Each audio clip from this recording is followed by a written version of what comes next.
Aujourd'hui, nous allons parler du mensonge, des calories, des repas et de l'énergie en général. Toute ma vidéo est sur cette feuille. Je vais éviter de trop la toucher parce que sinon ça va faire du bruit et ça ne va pas être très agréable. Donc si je baisse la tête, c'est parce que j'ai toutes mes notes ici pour que ce soit plus structuré. Car j'ai l'habitude de faire des vidéos qui ne sont pas assez structurées en général. Donc cette fois, on va y remédier et j'espère que ce sera un petit peu mieux. Alors, nous vivons dans un monde où la nourriture est pauvre en qualité et en nutriments. Ainsi, pour un même taux d'énergie apparent gagné, on aura dû manger beaucoup plus. On aura dû manger beaucoup plus de quantité pour avoir la même entre guillemets énergie, alors qu'on va voir que c'est pas vraiment le cas, mais voilà mon point. Le résultat, si vous continuez à faire ça, et le résultat de nos habitudes de consommation moderne, c'est que, résultat court terme, c'est que vous n'avez pas d'énergie, pas de force, des petites maladies, donc un rhume, une grippe, une gastro, etc. Une fois par an, l'hiver, quelques fois par an, vous avez mal à la tête, etc. Vous devez prendre des Doliprane. C'est la chose qu'on voit comme normale, mais qui en fait ne l'est pas. Ensuite, les résultats moyen terme, une fatigue chronique, voire même de la dépression, une moins belle estime, moins belle foi en la vie. Également le long terme, les résultats long terme qui sont les pires, donc maladies plus graves. Ça peut venir dans des problèmes articulaires, des problèmes articulaires donc fréquents, des problèmes au niveau de vos organes. Plus vous vieillissez, plus ce sera des problèmes de dents, la perte de cheveux, ce sera la nécessité d'avoir une canne, ce sera la nécessité d'avoir des lunettes de plus en plus correctrices pour la vue, ce sera l'Alzheimer, Parkinson et toutes ces maladies. Plus vous allez vieillir, plus vous allez trouver de problèmes et du coup aussi une vieillesse plus rapide, des problèmes de santé en général dont je vous ai parlé et une perte d'argent conséquente, traitement, etc. Donc on a des résultats négatifs à court, moyen, long terme. Mais si on parlait des résultats positifs, du plaisir de la chair, tout simplement, et un semblant d'économie, c'est tout ce qu'on a. Sauf que ce n'est pas vraiment de l'économie vu comme on vient de le voir, pardon. Et le plaisir de la chair, il faut l'éliminer. Ça, c'était pour mon introduction et pour vous montrer concrètement qu'est-ce qui se passe si vous continuez à consommer les aliments qu'on voit aujourd'hui dans notre monde moderne. Toutes ces choses-là, tous ces résultats et toute mon introduction, ça va être dû à trois choses. Numéro 1, l'appauvrissement de la nourriture. Comme on l'a vu, l'appauvrissement en qualité et en nutriments. Ensuite, numéro 2, on a la désinformation grandissante sur la santé. Et numéro 3, on a les habitudes modernes, donc les modes de vie, les mauvais conseils d'entraînement et de nutrition en général. Aujourd'hui, on va parler plutôt pour l'Occident, parce que c'est ici que vraiment ça dégringole. Mais l'Occident, donc États-Unis, ouest de l'Europe, mais en fait dans aussi tout le monde entier, on a ces choses-là qui commencent à venir de plus en plus, même dans les civilisations les plus écartées d'ici. Et le point numéro 2, donc la désinformation grandissante sur la santé, j'en ai déjà parlé dans ma vidéo. Elle dure 38 minutes, donc je vous la mets juste là et aussi en description. J'ai déjà parlé de ce point pendant presque 40 minutes, donc je n'ai pas besoin d'y revenir. Aujourd'hui, donc on va juste se concentrer sur le point 1 et le point 3. Passons directement au centre de la vidéo et au conseil, et donc pas au conseil, j'aime pas ce mot, et à la compréhension la plus importante de la vidéo, c'est là qu'il faut être très concentré. Point numéro 1, donc l'appauvrissement de la nourriture. L'appauvrissement de la nourriture, il est dû à quoi? L'élevage, donc l'agriculture et les élevages intensifs. Parce que la plupart de nos consommations, c'est la viande et les végétaux et les fruits. Il n'y a pas grand-chose d'autre de plus à manger sur Terre. Donc c'est juste ça. Du coup, les animaux et les sols sont en mauvaise santé, en général. Le problème de vouloir faire plus de quantité et moins de qualité. Plus on veut faire de quantité, moins la qualité sera bonne. Ça va être beaucoup plus dur à suivre, en tout cas. Mais on le voit aujourd'hui avec le gaspillage alimentaire qu'il y a et avec le peu d'énergie que les aliments donnent, on n'est pas du tout forcé à la base de faire autant de quantité. La volonté de faire autant de quantité, c'est dans l'industrie. C'est l'industrie qui veut faire autant de quantité, mais ce n'est pas nécessaire d'en avoir autant. Absolument pas. Ce mensonge de oui, on a dû en fait à la révolution industrielle faire beaucoup plus parce que oui, on était dans un temps de guerre, mais qui a causé la guerre? C'est un autre débat. Mais justement, tout ça, c'est un plan qui était très bien trafiqué pour nous tuer au long terme. Mais donc, on va dire que après la guerre, après la guerre, il y a eu plusieurs guerres, mais après les guerres en général, après tout ça, il faut aller vite, il faut la révolution industrielle, il faut faire du rendement. Ok. Il faut nourrir beaucoup de gens. Mais le problème, c'est qu'aujourd'hui, on n'est pas du tout obligé de faire autant de quantité. On peut largement faire moins de quantité, peut-être avoir plus de pertes, mais on nourrirait toujours autant de gens. On aurait peut-être moins de quantité apparente, mais la nourriture nourrirait encore plus de quantité visible pour la nourriture moderne. Vous ne tomberiez pas malade, vous n'auriez pas tous ces problèmes, il n'y aurait pas besoin de Big Pharma, il n'y aurait pas besoin de médicaments, de vaccins, etc. Donc ça profite à qui le rendement? Les entreprises, les industriels, mais pas au peuple. Donc l'élevage et l'agriculture intensive, c'est vraiment ce qui va créer le plus possible l'appauvrissement de la nourriture. Laissez-moi vous donner un exemple concret. Avec le pain, l'exemple le plus connu. Le blé. À l'époque, le blé était beaucoup plus haut qu'aujourd'hui, était dur, ancien, et avec le temps, on l'a modifié génétiquement de plus en plus pour qu'il soit petit, car avant il tombait et donc il faisait qu'il y avait des pertes. Et donc on a voulu le créer plus petit pour qu'il résiste plus souvent, pour qu'il soit plus rigide, et donc il y ait moins de pertes. Mais ça a aussi fait qu'il est plus mou. Ça déjà, c'est pour le rendement général de l'agriculture. Ensuite, on va y mettre des pesticides évidemment, on va y mettre des traitements. Donc rien que la modification génétique, la sélection génétique n'est pas mauvaise, d'accord? C'est par exemple, on voit qu'il y a deux blés, il y a deux champs de blé différents. On voit qu'il y a un champ de blé qui résiste mieux que l'autre. Et bah pour la suite, on va faire repousser le blé du champ de blé qui a tenu le plus longtemps. Ça, c'est de la sélection génétique. Mais le problème, c'est la modification génétique qui n'est pas naturelle. C'est pas de l'optimisation, ça va être de la modification. Ça veut dire qu'on va perdre en qualité. Alors que normalement, la sélection génétique, c'est de prendre le plus solide, le plus nourrissant, le plus riche en nutriments. C'est ça normalement le plus important. Donc là, qu'est-ce qu'on va faire? On va choisir le plus avantageux pour les rendements. C'est ça qui va motiver les personnes, enfin les industriels. Ensuite, l'appauvrissement des terres. Le fait de vouloir produire plus, ça fait qu'on fait plus pousser sur les mêmes terres. On fait plus pousser. Est-ce que vous savez que normalement, si je ne me trompe pas, il faudrait attendre au moins 6 ans pour faire repousser à chaque fois une plantation sur un champ. Par exemple, si vous faites pousser du blé sur un champ, il faudra attendre 6 ans avant de le faire repousser. Parce que la terre devra se régénérer. Ça ne veut pas dire qu'on ne peut rien faire pousser dessus. Ça veut dire que pour l'instant, on peut faire pousser des légumineuses, d'autres choses dessus, qui vont permettre que la terre se régénère. Mais pour la grosse culture, par exemple pour le blé, encore une fois, là, il faudra être patient pour que la terre puisse bel et bien se régénérer. Aujourd'hui, on a complètement oublié ça.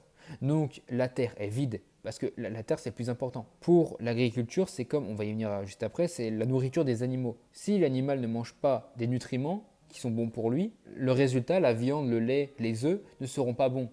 Pareil pour l'agriculture.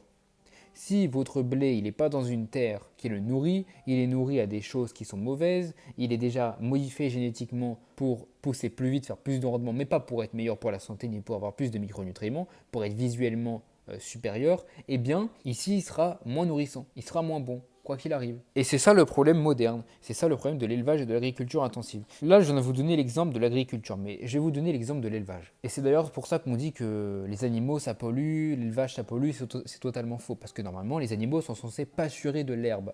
Vous les mettez dans un champ, ok, vous quadrillez le champ durant l'année, vous les faites tourner dans le champ de je ne sais quelle organisation possible, comme ça une fois qu'ils ont mangé l'herbe, on les met dans un autre espace ou dans un autre champ complet. On laisse l'herbe du champ repousser ou la partie où ils étaient, donc l'herbe repoussée là-dedans. Et après, on les fait tourner, soit de champ à champ encore une fois, soit on les fait tourner dans un plus grand champ. Ça fait que ça repousse tout seul et qu'ils ont de la nourriture. Également, on va laisser des champs tout seuls, soit un champ complet tout seul, soit des parties de champs qui n'auront pas été broutées, qui n'auront pas été pâturées par les animaux, donc ici les vaches en l'occurrence, et on va faire du blé pour l'hiver. Après, il y a différentes manières de garder le foin. J'ai dit du blé, le foin, pardon, excusez-moi. Donc, on peut soit faire de l'ensilage, donc vous avez forcément déjà vu ces bottes en plastique verte, ok, verte ou grise, qu'on laisse au soleil. Ben, en fait, c'est pour garder l'humidité et pour faire, fermenter le foin. Ça, c'est pas du tout digeste pour les animaux et c'est inflammatoire. On a beau croire que c'est du foin, c'est naturel, non, c'est pas bon. Il faut vraiment du foin sec. Foin, herbe, c'est tout ce que les animaux sont censés manger. Dites-moi comment est-ce que vous voulez polluer la planète, détruire la planète, si les animaux mangent de l'herbe qui pousse naturellement sans rien avoir à ajouter, et du foin également. Ça n'a pas de sens. Ce qui pollue, c'est quoi? Et on en vient aussi au problème donc, de l'apparence de la pollution qu'on essaye de vous faire croire, et aussi par rapport à la qualité nutritionnelle. Donc, on va créer des champs entiers, on va créer des champs entiers qui vont devoir être arrosés encore et encore de pesticides, d'eau, de beaucoup de champs, par exemple de maïs, et qu'on va mettre dans l'alimentation des vaches. Parce qu'on fait plus de rendement, il y a plus de nourriture pour les vaches, ça va plus vite, c'est plus facile que l'herbe, c'est plus facile que le foin, etc. Ça offre beaucoup plus de rendement et c'est aussi un autre business. Parce que le problème de l'herbe, c'est que si les vaches mangent de l'herbe, c'est bien. Elles vont manger de l'herbe l'été, c'est économique. Mais l'hiver, on va les compléter avec des graines. Parce qu'au moins, ça fera de l'argent pour un autre producteur de graines qui va vendre à l'autre. C'est ça le problème, c'est que c'est une chaîne d'argent, etc. Une chaîne de business qui vont se suivre comme ça pour trouver un moyen de générer toujours plus d'argent alors que tout est déjà là dans la nature, dans le champ en lui-même. C'est ça le problème. Donc, le problème, il est où?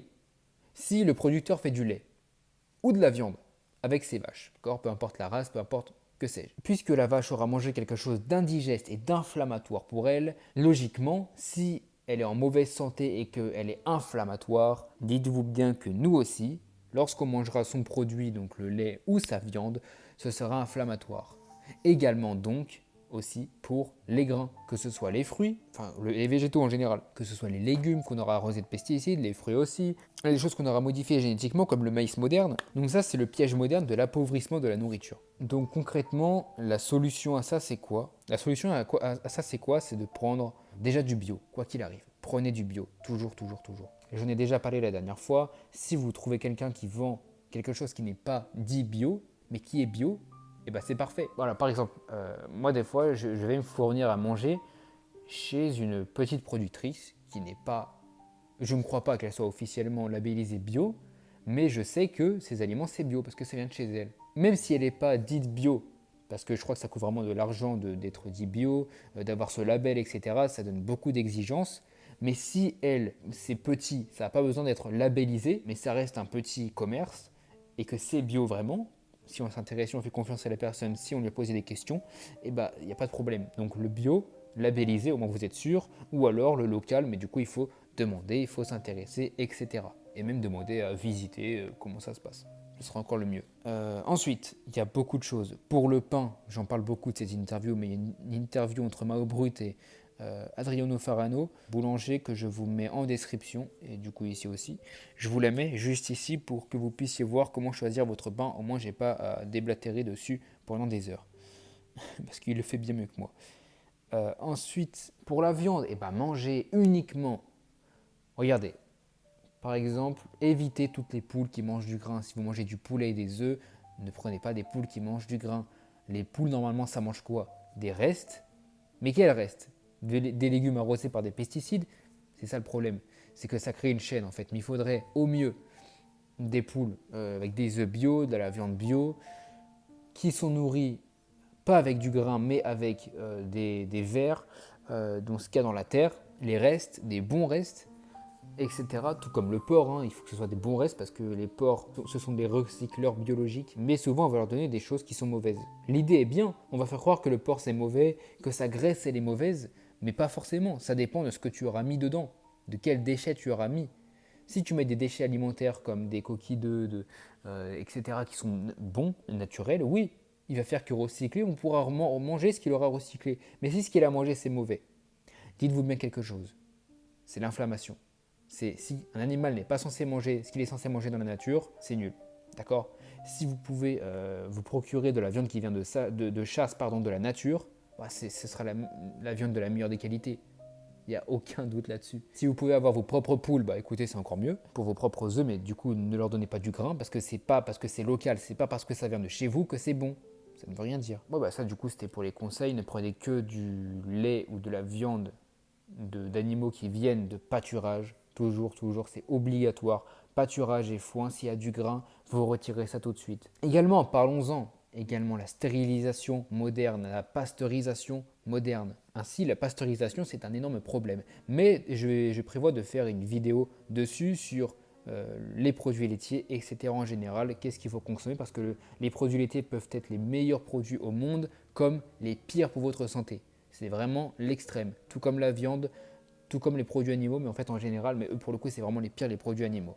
Donc je ne vais pas m'éterniser dessus non plus parce que je vais faire une vidéo comme je viens de vous le partager. Et donc en général, faites ça, prenez ce qui est naturel, ce qui est bio, mais ne vous faites pas avoir par prendre des choses qui sont raffinées, etc. Faire ces courses au Biocoup, c'est bien, mais ça ne vous sauvera pas non plus. Donc il faut faire une belle sélection de choses qui sont naturelles. Mais en tout cas, en fait, comprendre que mon but ici, c'est surtout que vous compreniez qu'aujourd'hui, la plupart de la nourriture est pauvre en nutriments. D'accord? Là, je viens de vous exposer du coup toutes les raisons de pourquoi. Donc là, du coup, je viens de vous évoquer le point numéro 1. Et je vais dans une prochaine vidéo, donc là la prochaine vidéo que je vais tourner, ce sera le point numéro 3, parce que le point numéro 2, comme je vous ai dit, je l'ai déjà relevé dans une autre vidéo. Et donc le point numéro 3, ça a l'air de ne pas être dans l'ordre tout ça, mais c'est pas grave, au moins j'aurai traité tous les points. Le point numéro 3, donc les habitudes modernes. Pour les habitudes modernes, donc le mode de vie, les conseils d'entraînement, de nutrition, etc. Donc tout le mensonge des calories, tout le mensonge des nombres de repas, etc. De l'activité physique moderne. Tout ça, j'en parlerai dans une autre vidéo parce que je me dis c'est peut-être mieux de faire une série de vidéos où j'évoque tous ces sujets plutôt que d'en faire une grosse d'un coup. C'est plus intéressant et c'est plus digeste pour vous également. Donc au moins aujourd'hui vous aurez vu ça et la prochaine fois on verra quelque chose de pas plus intéressant, tout est intéressant, mais d'extrêmement intéressant également. Donc j'espère que vous aurez compris que l'alimentation moderne n'est pas digeste, l'alimentation moderne est modifiée, transformée, modifiée génétiquement, encore une fois, que tout est toxique, mais que les choses ne sont pas forcément toxiques. On va vous dire que manger plus de 350 grammes de viande par jour, par semaine, pardon, ça donne le cancer, alors que c'est la viande transformée qui donne le cancer.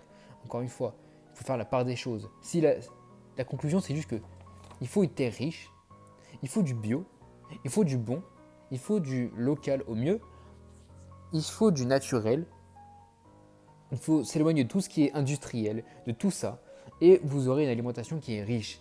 Des aliments, il faut prendre de bons aliments fermentés, il faut prendre de la viande, des œufs, du lait, d'animaux qui sont bien nourris naturellement, de la manière naturelle. Même si on vous dit qu'ils sont nourris au grain bio, le grain est certes bio et a poussé naturellement, mais le grain en lui-même n'est pas digeste pour l'animal. Il faut vraiment que vous compreniez. Il faut que les animaux pâturent, soient dehors, toujours, consomment des choses qui sont censées consommer naturellement. Encore une fois, c'est le plus important. Et il faut aussi que les choses poussent sans pesticides. Il faut que le blé soit dur, ancien. Il faut que les légumineuses, et les légumes aussi, il ne faut pas que ce soit arrosé avec des bêtises. Il faut que ça pousse naturellement dans une terre qui est riche. La richesse de la terre, la bonne alimentation naturelle et instinctive des animaux, ça c'est ce qui va faire le plus de différence dans votre santé en général, qui feront que vous n'aurez pas ces conséquences à court terme, moyen terme, long terme que je vous ai partagé tout à l'heure. Que Dieu vous bénisse. Amen.